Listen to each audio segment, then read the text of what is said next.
Si él podía presentar el libro y con esa presentación. Muchísimas gracias. Buenas noches a todos. Bueno, me han pedido que diga unas palabras acerca del texto que se presenta hoy, Latitud 18.5. Debo admitir que cuando se me solicitó, acepté de inmediato la tarea porque me entusiasma la efervescencia que muestran las letras puertorriqueñas en tiempos más recientes. Lo que me dio estrés fue el tiempo asignado. Y es que tratar de resumir décadas de creación literaria, que tal es mi propósito esta noche, es una tarea quizás imposible, pero por otro lado pensé que la brevedad evita el tedio, así que ya me queda menos. Prosigo. La primera antología de narrativa puertorriqueña reconocida la editó René Márquez en 1959, aunque ya en 1955 doña Josefina Rivera de Álvarez había publicado el Diccionario de la Literatura Puertorriqueña, en el que daba cuenta de la evolución de las letras patrias.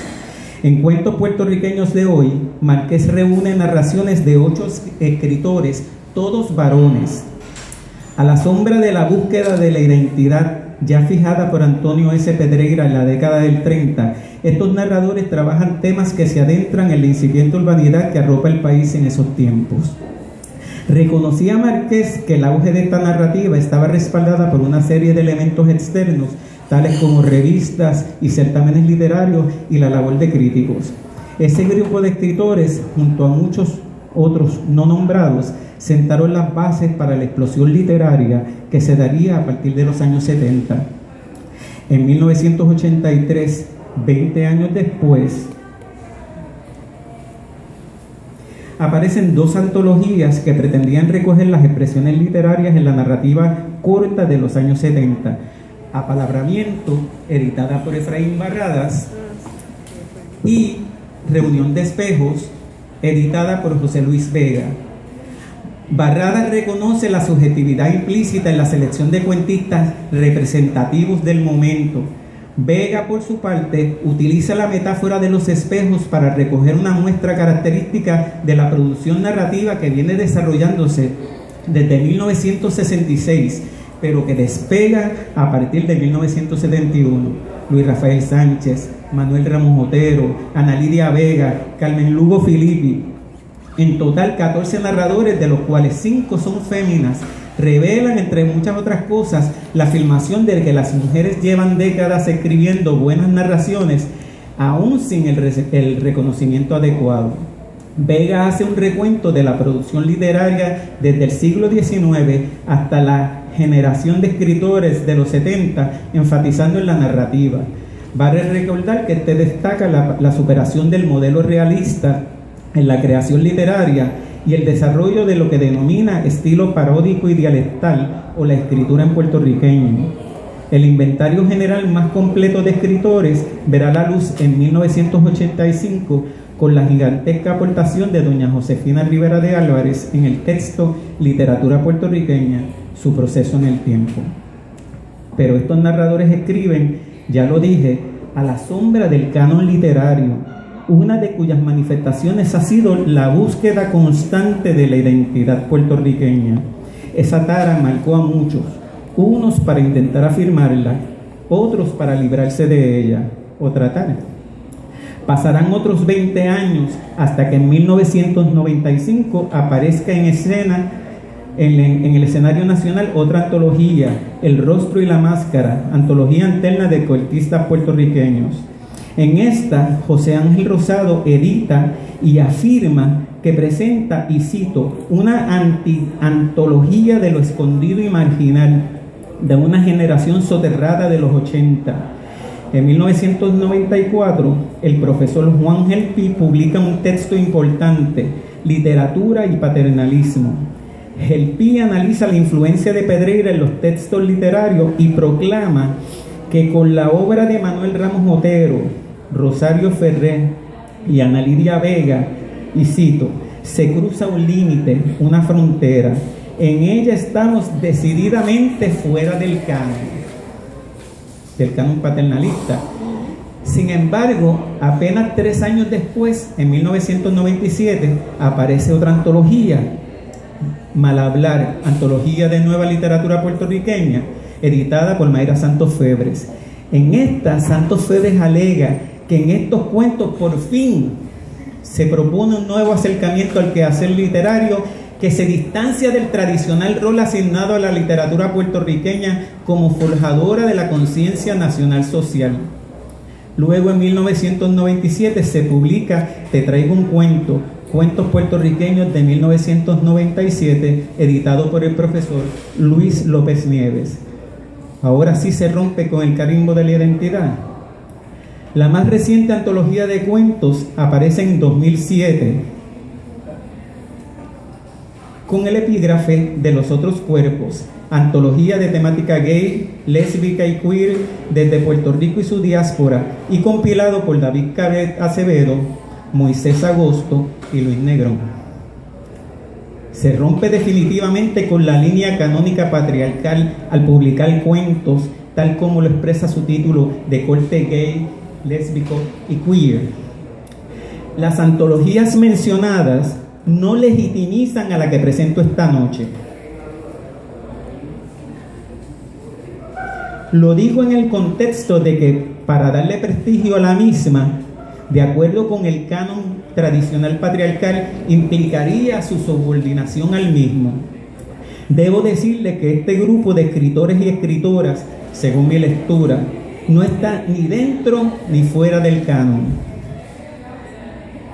Solo está, solo existe, y su presencia la legitima el deseo de mantener vivo un discurso narrativo que se produce en el contexto de la zona en la que vivimos, la latitud 18.5.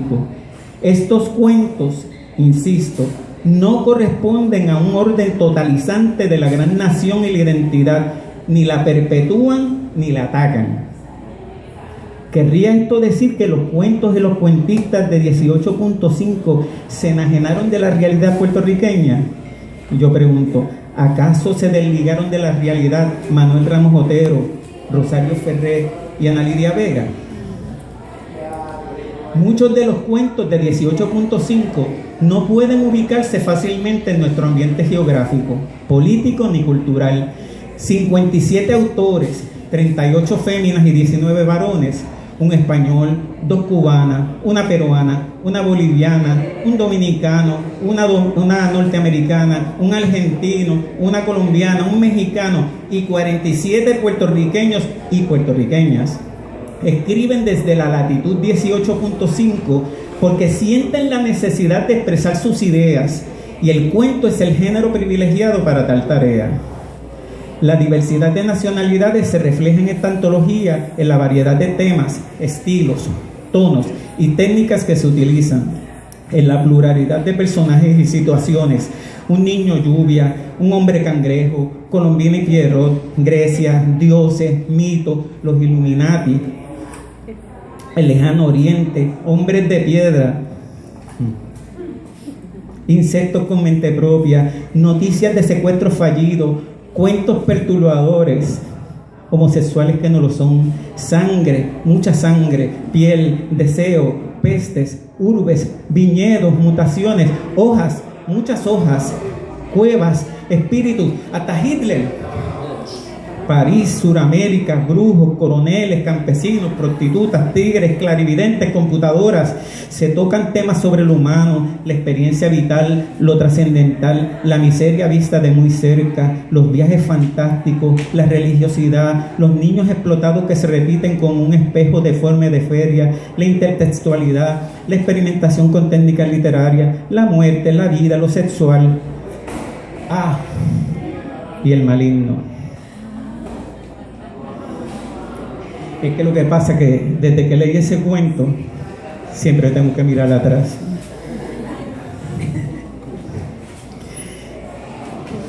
Dije que había cuentos perturbadores. Sí, los hay. Este tomo de cuentos no tiene unidad, y esa es precisamente su aportación. Variedad y dispersión lo definen. Algunos podrán reprochar la alienación con respecto a la cultura e identidad que se percibe en las historias en general, visto desde una perspectiva tradicional, claro está. Yo, no obstante, recibo esta colección con entusiasmo. Paradójicamente, siento la identidad más viva que nunca. Los narradores puertorriqueños, por nacimiento o adopción, mantienen viva la literatura nacional. Las letras nos salvan del vacío colonial, haya sido ese el propósito o no de los autores al escribir. Porque al publicar sus cuentos, estos dejan de ser suyos y yo como lector los hago míos. Los reescribo, les asigno sentido y valor. En cuanto a mí, insisto, veo esta hornada de escritores y proclamo que la literatura puertorriqueña vive y por tanto el país vive. En consecuencia, la nación está más fuerte que nunca. Pienso que no hay mejor manera de terminar esta presentación que citando a una de las más importantes narradoras de tal latitudes. Me refiero a Ana Lidia Vega, quien recién fue reconocida por su trayectoria y quien además ha luchado contra la imposición de esquemas. En ese recién homenaje, ella dijo, refiriéndose a la narrativa del siglo XXI, y cito: debo señalar que actualmente hay un buen número de escritores jóvenes talentosísimos, escribiendo y publicando poesía, cuento, novela y ensayo. Es preciso valorarlos en su individualidad creadora y evitar encasillarlos en categorías colectivas. Cada voz literaria es única e inimitable. Les invito a conocer esas voces únicas e inimitables. Les presento la antología 18.5. Muchas gracias.